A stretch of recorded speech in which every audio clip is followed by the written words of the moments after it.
Olá, pessoal! Agora, toda quarta-feira, a gente vai ter uma reunião com especialistas, com pessoas que vivem alguma determinada situação, para poder conversar, bater um papo e ilustrar um pouquinho melhor para vocês as dificuldades que nós, terapeutas autônomos, temos no nosso dia a dia.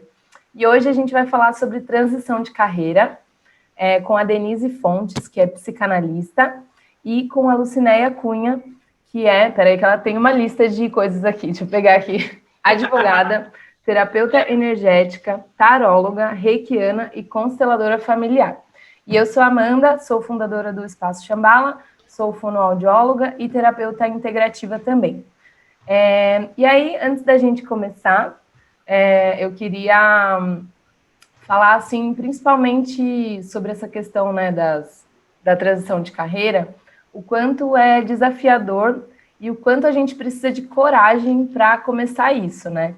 Então, antes da gente começar a falar sobre as dores, eu queria que cada uma de vocês contasse a experiência de vocês, né, com a transição de carreira, como que foi para vocês começar a trabalhar com terapias, a fazer essa escolha de viver a sua missão de vida mesmo, né? Que é tão difícil e tão prazeroso ao mesmo tempo.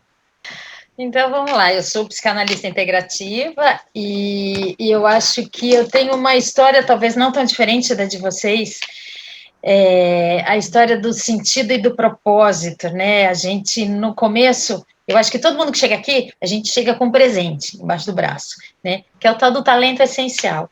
E por situações no meio do caminho, que a gente vai falar muito, a gente se perde nesse talento, a gente ou recalca, ou por situações financeiras, ou conveniências, ou incentivos de pais, enfim, a gente acaba tomando um outro rumo. E aí, quando chega lá no meio do caminho, você fala, ops, eu acho que dá para mudar, eu não sei se eu sei exatamente isso que eu quero. E comigo não foi diferente. A minha formação é musical, eu trabalhei com música a vida toda, né? E então, assim, fui coordenadora de escola de música, eu fiz eventos, enfim. E aí, na verdade, chegou no meio do caminho, eu entendia que eu lidava com muita emoção, que a música é pura emoção. E aí eu consegui, eu comecei a entender que a gente poderia tratar as pessoas, que a gente poderia ajudar as pessoas, não só a tocar um instrumento, aprender uma música, nada disso, mas de uma forma mais emocional, né? A gente podia juntar as duas coisas. Foi aí que eu falei, eu acho que dá para a gente estudar um pouquinho mais sobre o cérebro, sobre o comportamento humano, sobre emoções, sobre tudo isso e a gente agregar nessa história de música. Então, por isso que quando eu digo psicanalista integrativa, a minha linguagem nas minhas terapias, ela pode ser musical, ela pode ser astrológica, ela pode ser emocional, eu vou juntar um pouquinho de cada coisa. E aí eu consegui unir essas técnicas todas e descobrir, na verdade, no meio do caminho, uma coisa muito maior, que é a psicanálise. Bom, primeiro eu gostaria de agradecer a Amanda pelo convite aí, né? E eu estava brincando ainda há pouco que eu nem sabia o que era, mas já topei. Vamos embora, né? E é o que a Denise falou, não é muito diferente, né? Eu venho de um mundo corporativo, né? Então, a minha primeira, sou formada em Direito, advoguei por muito tempo, e sempre empresarial, né? Então, dentro de um departamento jurídico que é pauleira, né? Então, na verdade, é o que a Denise falou, eu acho que no fundo a gente já tem o nosso propósito lá, a gente sabe, mas a gente acaba adiando, né? Ou por questões financeiras, ou porque a família quer que você faça outra coisa, e por aí vai. A gente pode elencar N situações aqui que te desviam daquele teu propósito. Mas eu também acredito muito que vai chegar uma hora que ele vai bater na sua porta, e aí você vai falar, agora é hora, né? E foi isso que aconteceu. Então, eu iniciei no Reiki, e depois do Reiki foi vindo essas outras, e hoje eu criei uma sessão energética minha, né? Em que eu uso o Reiki, uso cromoterapia, o tarô. Então, assim, é também uma terapia integrativa, digamos assim, né? Recentemente, já era um chamado também a constelação familiar, e eu falei, agora é hora, né?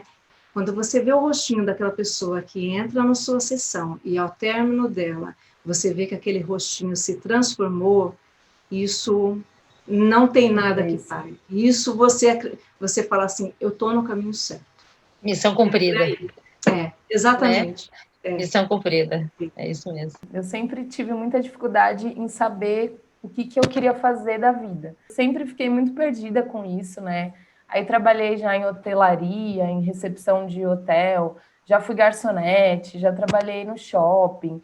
Eu ficava pulando de galho em galho, sem saber direito o que eu queria, até que eu comecei a ir frequentar um lugar onde as pessoas consagravam ayahuasca. Não sei se vocês já ouviram falar. Sim, A ayahuasca ela é muito polêmica, tem gente que acha fantástico e tem gente que abomina com todas as forças, né?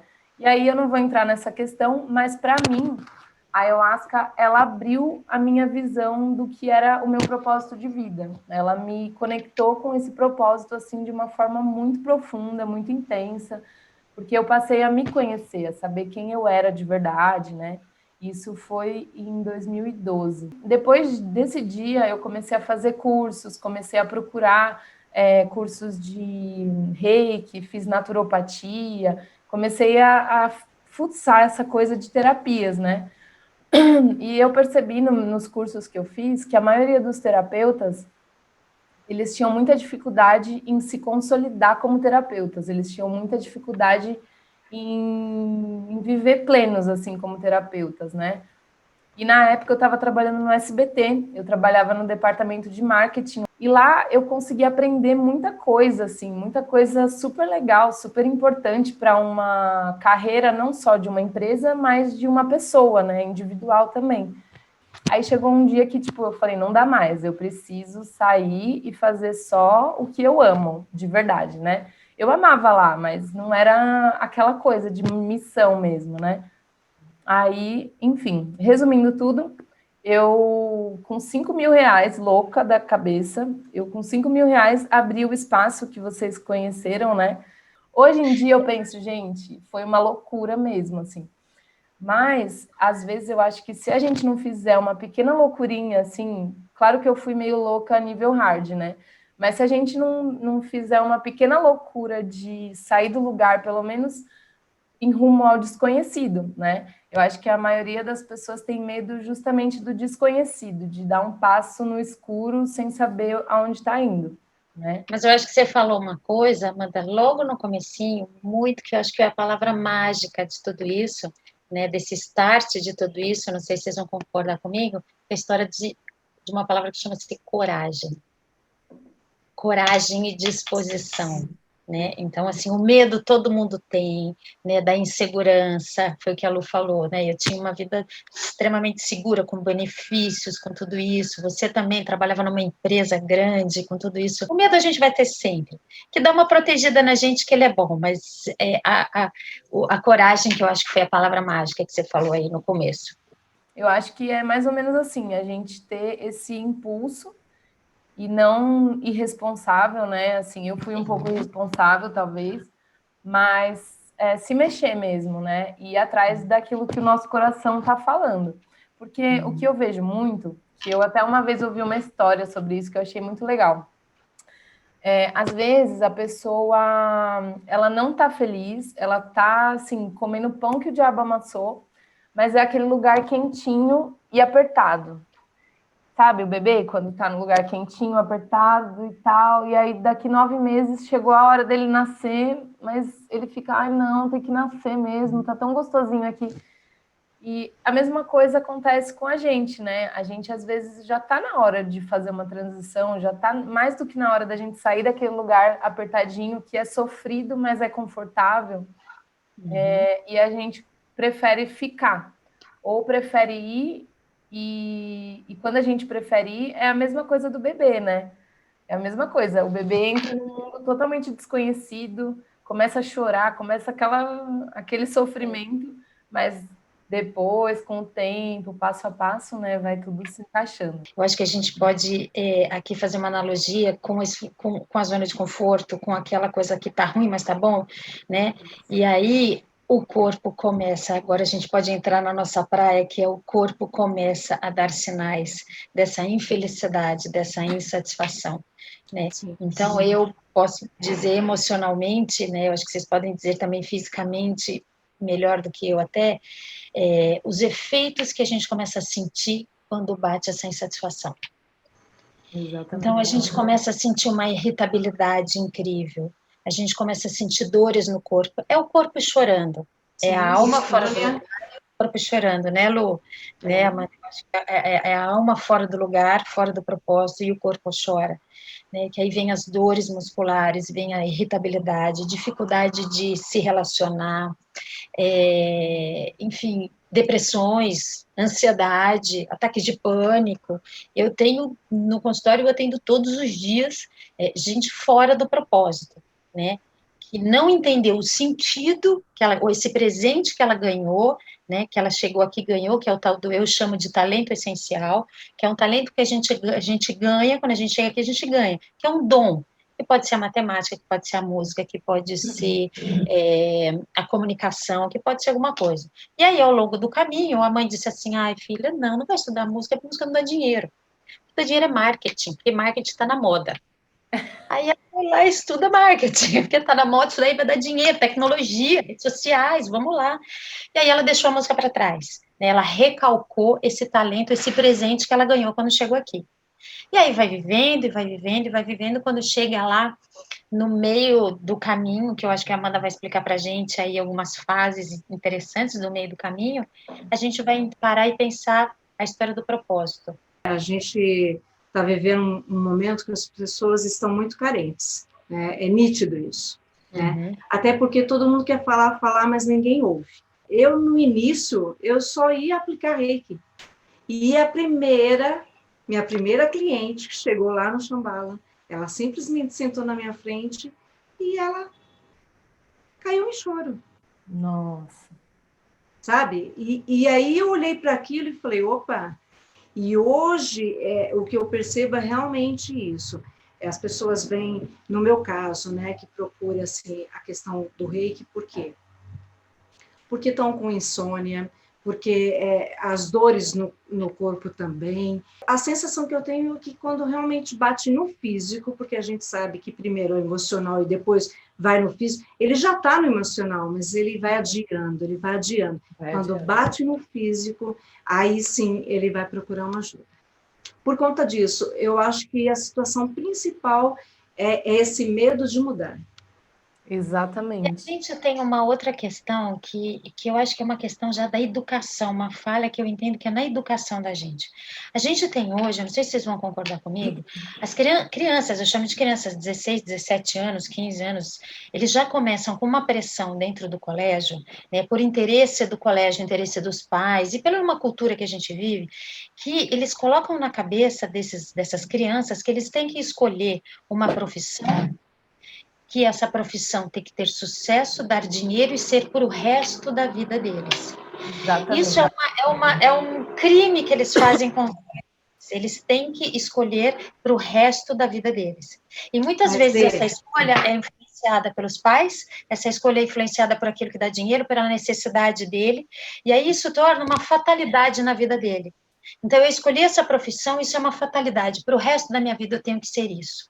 E isso vai moendo o emocional ao longo da vida, né? Então, eu acho que o grande lance, eu acho que o grande erro começa aí, nessa cultura, nessa educação falha de fazer com que esses adolescentes escolham uma carreira para o resto da vida. E você não pode mudar. E isso não é de hoje, Dê, sabe? Vou acabar entregando a minha idade aqui, né? Na minha época, o que era? Além dessa questão financeira, tinha uma questão de status também. Então, assim, você via pessoas, engenheiro, médico e advogado. Sim, só se falava disso, só tinha essas faculdades, né? E antigamente tinha muito aquela coisa assim, que a pessoa começava numa carreira, ela tinha que ir para o resto da vida, e necessariamente ele tinha que fazer uma faculdade, tinha que ser o funcionário do mês, tinha aquela coisa assim, muito corporativo, assim. E se você escolhesse qualquer coisa que não fosse essas profissões que a Lu falou, você não era respeitado. Mas existem algumas fases na vida da gente que são completamente questionáveis mesmo, que a gente, quando chega aos seus 40 e poucos anos, tem questões hormonais, tem questões astrológicas, tem questões de vida mesmo que te fazem parar e pensar, né? Então, aos 28 anos também a gente tem Revolução de Saturno, que faz a gente reavaliar, parar e pensar. Então, assim, tem algumas, nesse ciclo da vida da gente, né, também tem vários fatores que vão contar para essas mudanças, para esses questionamentos. Aí a Amanda vai por aí um negócio para a gente entender melhor isso daí que eu estava falando. Vamos lá. A questão dos setênios, né? Todas as pessoas passam por esses ciclos, e aí nos primeiros 3 setênios, né, que vai dos 0 aos 14 anos, do 0 aos 21 anos, são esses 3 primeiros aqui, quando a gente está tendo o amadurecimento biológico, só que o nosso espírito, ele começa a se desconectar da nossa essência.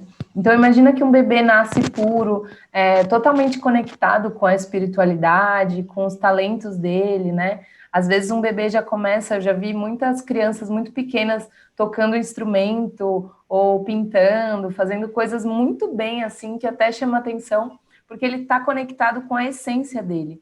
Só que conforme a gente vai crescendo e tendo interação com a sociedade, tendo imposições do sistema, né, de que você tem que ganhar dinheiro, que você tem que ser isso, você tem que ser aquilo, você vai se desconectando dessa essência e começam a vir as primeiras crises. Então, nessa transição aqui, dos 14 para os 21 anos, né, aos 21 anos, tem a primeira crise de identidade, que é quando a pessoa não sabe exatamente quem ela é, a personalidade dela, a forma como ela se coloca no mundo, né?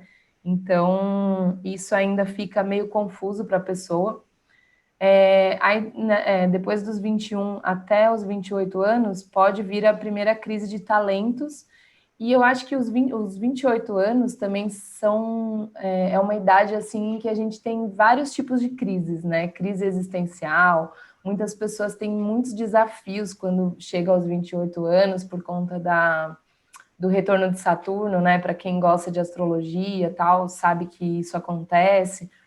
Enfim, mas até aí você ainda não está se questionando muito sobre carreira. A maioria das pessoas começa a se questionar de verdade aos 42 anos, que é quando vem a primeira crise de autenticidade, que é quando você fala, pô, o que eu estou fazendo no mundo, sabe? Será que eu estou sendo autêntico com a minha essência? Será que eu estou sendo verdadeiro com aquilo que eu quero de verdade para mim, né? Por isso que muita gente faz a sua primeira transição depois dos 42 anos. E é mais difícil ainda, né? Porque, igual a Lu comentou, para você começar tudo do zero, depois que você já escalou toda uma montanha, é muito difícil. Então, a pessoa tem que ser muito corajosa, tem que ser muito determinado mesmo de falar, não, eu vou fazer isso. E ao passo que você faz essa transição ou resolve essa crise de autenticidade, começa o amadurecimento espiritual. Então, pode ver que ali a curva do amadurecimento espiritual, ela vai crescendo, crescendo, crescendo a partir dos 42. E no momento de transição é fundamental a gente saber que a gente não está louco. É só uma fase que a gente está vivendo de entrar em consonância, em ressonância com a nossa alma, né? Com o nosso propósito, com aquilo que a gente veio fazer no mundo.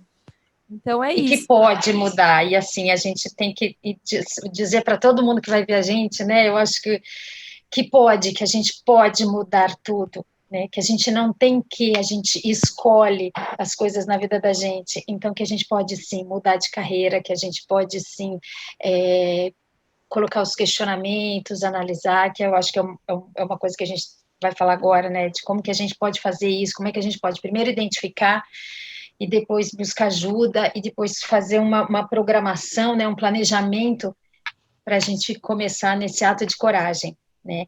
Mas que pode sim, gente, é possível, né? Ninguém tá doido, é só uma fase, Ninguém né? tá doido, isso. Ninguém tá doido, tá tudo bem, tá dentro do contexto. Se isso acontecer é porque tá tudo bem, né?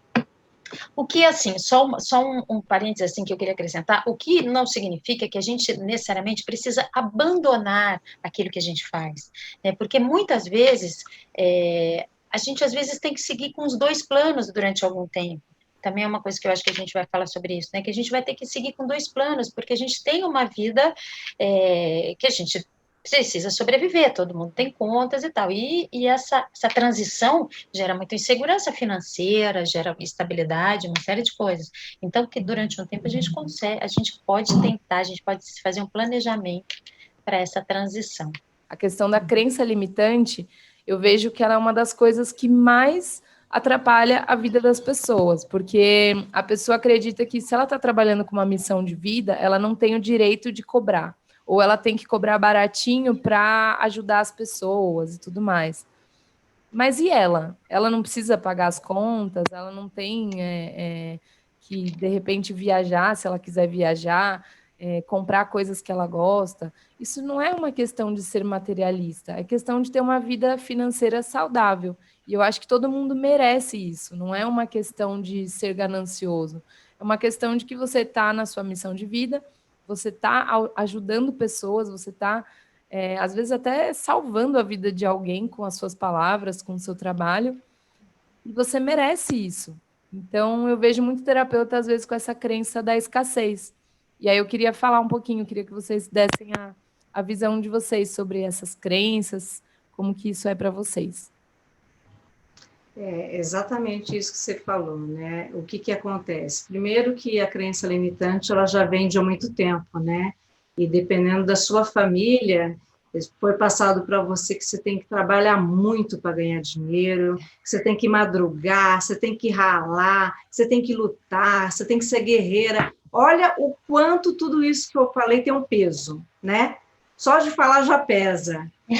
E a gente, eu sou uma delas, né? Em casa sempre foi assim.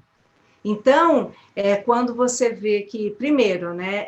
Aí vou falar de mim, que vim do mundo corporativo, CLT, tinha aquele horário para cumprir, né? Então, chega, passa o ponto, eu sou da época do ponto ainda. Na hora do almoço, de novo, embora de novo. Então, tudo isso é muito difícil para quando você vai fazer uma transição de carreira, para você sair desse foco, porque você, né, eu acho que a dificuldade maior está aí, né, no início. E é o que você falou, para você fazer uma transição de carreira legal, eu acredito que você tem que fazer duas coisas, né? Ou seja, tem a questão do dinheiro, você fazer uma reserva do dinheiro, mas você também já ir praticando, né, aquela tua nova formação, aquela tua nova carreira. De que maneira, né? Então, vou dar o meu exemplo aqui, né? Fiz curso de Reiki, então começa, sabe? Nem que seja para cobrar um pouquinho, sabe? E assim, ok, tem a questão da doação também. Por quê? Porque isso também vai te ajudando, vai te dando segurança de que você já está apto para fazer aquilo. Uhum. Né? E a questão, então, eu sempre digo, né, que o plano B, ele tem que acontecer junto, enquanto você ainda está no plano A. É a melhor coisa. É a melhor coisa. Por quê? Né? Não é só dinheiro, a gente sabe que sim, né? Temos que pagar os boletos no final do mês, com certeza.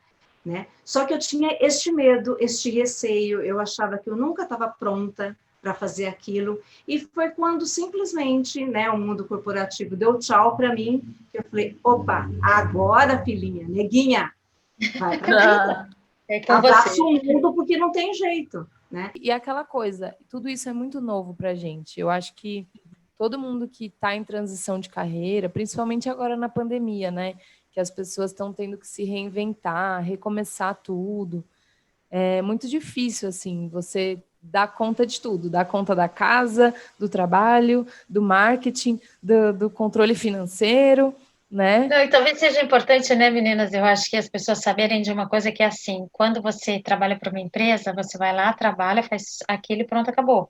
Tem aquela determinada função. Quando você é autônomo, você assobia, chupa cana, limpa a casa e atende, né? Então você é o chefe, você é o contador, você é o RH, você é um tudo. Isso A também é importante. faxina. E o marketing. Marketing. Então, é importante também as pessoas saberem que tem a liberdade, tem a realização, tem, mas tem ônus e tem bônus, você é a empresa inteira. Eu sempre digo também que ouvir seu coração.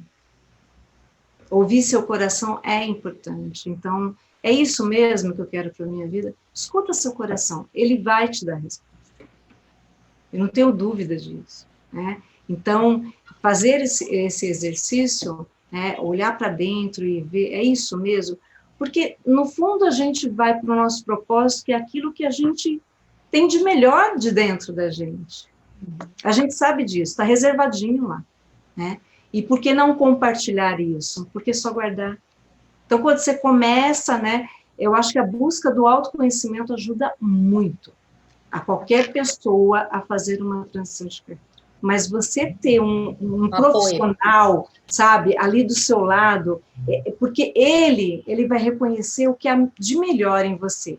E ele te convence a você acreditar que você é aquele melhor, que está dentro de você. Muito legal. E é uma visão que ali no meio do turbilhão, no meio do furacão, ele é tão difícil, né? E a gente conseguir só direcionar esse caminho é a história do propósito que a gente vive, né? Que é direcionar só o caminho. Falar, ó, tenta mais para cá, ou tenta mais para cá, e ele mesmo vai sozinho. Porque que nem no meu caso, ele fala, ele se ouve.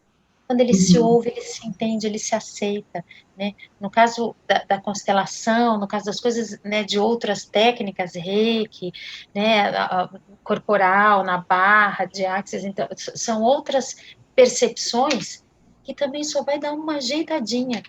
Verdade. Né, a escolha é toda dele, a gente só vai dar um empurrãozinho. É a questão do equilíbrio, né? E aí ele caminha, ele flui, ele vai. Meninas, então eu queria agradecer vocês demais pela participação, por dar a contribuição de vocês, de experiências, né? E até de conteúdos aí de terapia, né? Que eu acho que todo mundo precisa, né? De um acompanhamento aí de um terapeuta, para poder, principalmente em momentos de transição como esse, né? Tão importante a gente ter alguém do nosso lado, né? Para poder dividir as nossas dores, poder ter, às vezes, um direcionamento, né? Seja no tarô, na psicanálise, com reiki. Eu acho que é fundamental. E, muito obrigada pela contribuição. Espero que a gente faça aí outras reuniões desse tipo. E é isso, se vocês quiserem deixar alguma mensagem, alguma coisa, e no final a gente vai colocar o contato de vocês aqui, tá bom? Ok. Aí, meninas, eu que agradeço super o espaço, né? O espaço físico e o espaço virtual, né? O espaço físico da Amanda e o espaço virtual, e essa troca da gente que é incrível. E também queria só reforçar isso que a Amanda falou, que assim, é possível, a gente pode, isso é possível fazer essas transições, a gente pode fazer, e eu digo mais uma coisa, a gente pode fazer quantas vezes a gente quiser. Quantas vezes a gente quiser. A gente pode recomeçar, a gente pode se reinventar. A vida, eu acho que ela a gente só vale se a gente viver intensamente. Né? Só tem valor se a gente for evoluir e viver intensamente. Então, você pode trocar quantas vezes você quiser. Né? Tudo, né? De relacionamento, sim, de trabalho, de tudo. Se for preciso, se tiver te freando, principalmente. E uma outra coisa, assim, né? Só reforçando também o que vocês disseram, que sim, um profissional é muito importante. Seja qual tipo de ajuda for, é muito importante esse apoio profissional para te ajudar nessa transição, né? Seja ele aquilo que você se identificar. Mas eu só para reforçar isso que a Lu falou e que a Amanda também, que eu acho a coisa bem importante. Né? A gente precisa desse empurrãozinho. Né? E obrigada a vocês. Nos vemos em outros temas deliciosos. Estou super à disposição.